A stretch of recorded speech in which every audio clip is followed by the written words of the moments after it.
नमस्कार, आप देख रहे हैं नॉनसेंस टॉक न्यूज और मैं आपके साथ पल्लव घोष। आज का मुद्दा बिहार से जरूर है, लेकिन यह कतई बिहार के अकेले का मुद्दा नहीं है। यह इस देश की हर शहर का मुद्दा है।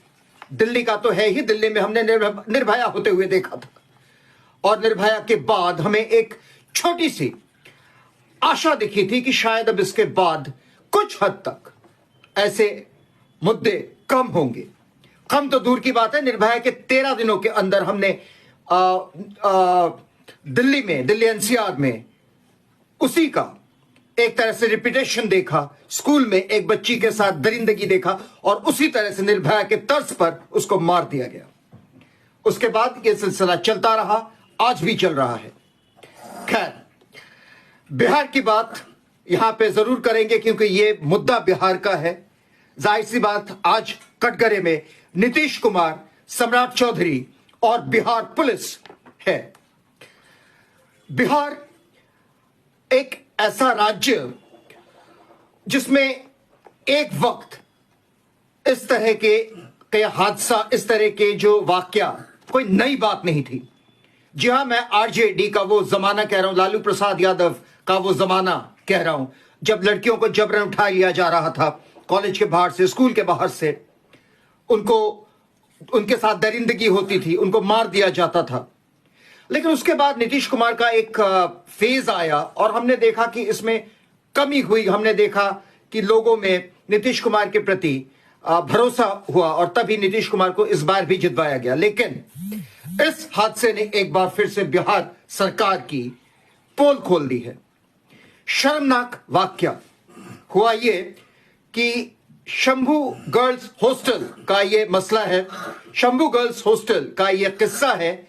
और ये उस लड़की की दास्तां है जो लड़की नीट की परीक्षा देती है, अव्वल दर्जे से पास होती है और आती है जहानाबाद जैसे एक छोटे कस्बे से। जाहिर सी बात है, आंखों में सपने सजोए, बहुत सारे सपने लिए, और वो पढ़ने लिखने में भी अच्छी थी।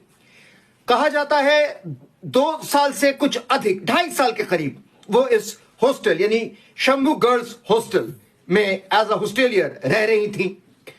और इस बीच हमें नहीं पता ऐसा क्या हुआ कि ये लड़की 2025 के दिसंबर 26 तारीख से जनवरी 5 के 2026 तक अपने घर जहानाबाद गई। जाहिर सी बात है, विंटर वेकेशन रहा होगा। और 5 और 6 तारीख को यह लड़की लौटती है और लौटकर उस दिन रात को अपने दोस्तों के साथ डिनर लेती हैं और फिर कमरे में चली जाती हैं। जब सुबह उसको बुलाने के लिए दरवाजा ठकठकाया गया या कुंडी खड़काया गया तो अंदर से कोई आवाज नहीं आती है। जाहिर सी बात है, दरवाजा तोड़ा गया और देखा गया कि वो लड़की बेहोशी की हालत में पड़ी हुई है। वो लड़की मर चुकी थी। अब इससे कई सारे सवाल उठते हैं। सवाल एडमिनिस्ट्रेशन पर, नीतीश कुमार गवर्नमेंट पर, सवाल सिस्टम पर और सवाल सेंट्रल गवर्नमेंट पर। मैं मानता हूं कि यहां पे एक पर्सनल वेंडेटा हो सकता है, पर्सनल वेंजेंस हो सकता है, कॉल गर्ल रैकेट हो सकता है, जिसकी तरफ इशारा कर रहा है। तो फिर ये एडमिनिस्ट्रेशन की तरफ उंगलियां क्यों? एडमिनिस्ट्रेशन की तरफ उंगलियां क्यों, उस पर भी मैं आऊंगा। साहब, हुआ यह कि जब यह घटना घटी तो जाहिर सी बात है परिवार ने इसका इन्वेस्टिगेशन मांगा और इन्वेस्टिगेशन डिमांड करते हुए ये लोग कारगिल चौक पर जाकर धरना दिया। कारगिल चौक पर आनन फानन में बिहार पुलिस के कांस्टेबल्स, ऑफिसर्स पहुंचते हैं और इनको खदेड़ दिया जाता है।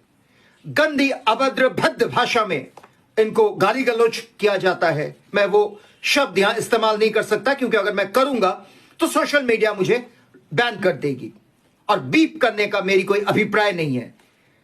ठीक उसी तरह जैसे मृतका का या विक्टिम का नाम लेना सुप्रीम कोर्ट की तरफ से वर्जित है, एडवाइजरी है, ऑर्डर है। और यही वजह है मेरे हाथ बंधे हुए हैं, मैं मृतका का नाम नहीं ले सकता। निर्भया में भी वही हाल है, मैं उसका नाम नहीं ले सकता। लेता हूं तो मेरे ही दोस्त मुझे मैसेज करते हैं, don't take her name, remove her name. अरे किस बात का रिमूव हर नेम? हम मृतका को तो बचा नहीं सकते, हम विक्टिम को तो बचा नहीं सकते, और एडवाइजरी मानना पड़ता है कि हम नाम नहीं ले सकते। खैर साहब, सुप्रीम कोर्ट का ऑर्डर है, मानना तो पड़ेगा, मानते हैं। अब केस पर आते हैं। तो उस दिन ये पुलिस वालों ने उनको वहां से खदेड़ दिया, मारा पीटा, लाठीचार्ज की गई कारगिल चौक पर। हिम्मत नहीं हुई इन पुलिस वालों की कि सच्चाई तक पहुंचे, हिम्मत नहीं हुई इन वर्दी में जो ये वर्दी वालों को कि सच्चाई को उजागर करने की क्षमता रखें। जाहिर सी बात है, किसी के कहने पर, किसी के बहकावे पर या किसी के इन्फ्लुएंस पर ये लोग काम कर रहे थे। किन के अभी साफ नहीं है। लेकिन मजेदार बात यह है कि मतलब 2 दिन पहले 16 जनवरी को एसएसपी पटना कार्तिकेय शर्मा का बयान आता है, प्रेस कॉन्फ्रेंस करते हैं और करके वो मानते हैं कि पोस्टमार्टम रिपोर्ट के हिसाब से दरिंदगी के प्रमाण तो मिल रहे हैं। तो हम इसको फिलहाल एक रेप केस के तौर पर ही देखते हैं, हम इसको एक अब्यूज के तौर पर देखते हैं। बहुत अच्छी बात है कार्तिकेय साहब, कंग्रेचुलेशंस, आप जैसे वर्दी वालों की जरूरत है। लेकिन अपने नीचे जो ये वर्दी वाले आपके नीचे काम करते हैं, जो उस दिन आनंद फानंद में रात को पहुंच गए, और ऐसे वर्दी वाले जो हर शहर में पहले दबाने की कोशिश करते हैं, कह देते हैं नहीं ऐसा कोई मामला ही नहीं है, ये तो प्रेम प्रसंग का मामला है, ये तो दोनों एक दूसरे को प्यार करते थे, एक दूसरे को पसंद नहीं हुआ, एक ने आत्महत्या कर ली या एक ने इसको मार दिया। इन जो कल्ट रिप्लाई हमें मिलती है, इनको भी जरा खंगालिए इस एसएसपी साहब। मुद्दा यही है और यही वजह है उंगलियां चीफ मिनिस्टर नीतीश कुमार और होम मिनिस्टर सम्राट चौधरी की तरफ भी उठ रही है। पुलिस वालों का यह रवैया कोई नई बात नहीं है, जैसे मैंने कहा अभी आपको, हर शहर में यह देखने को मिलता है। फिर भी पुलिस वाले कहते हैं कि हम ये कोशिश कर रहे हैं कि वर्दी से आम लोगों को कैसे प्यार हो, यानी वर्दी वालों से आम लोगों को किस तरह से एक जुड़ाव हो जाए, to bring close with the people in the uniform, misunderstanding दूर हो जाए वर्दी वालों और आम इंसान के बीच। वर्दी वाले खुद नहीं चाहते हैं इस डिफरेंस को दूर करने के लिए। वर्दी वाले अपना रुतबा, अपना रसूख, अपना पावर, पुलिस में होने का जो ये घमंड, खाकी वर्दी का घमंड, इसको दूर नहीं कर पाते हैं। हर जगह पर वर्दी वालों की एक घमंड देखने को मिलती है, हर जगह पर वर्दी का घमंड।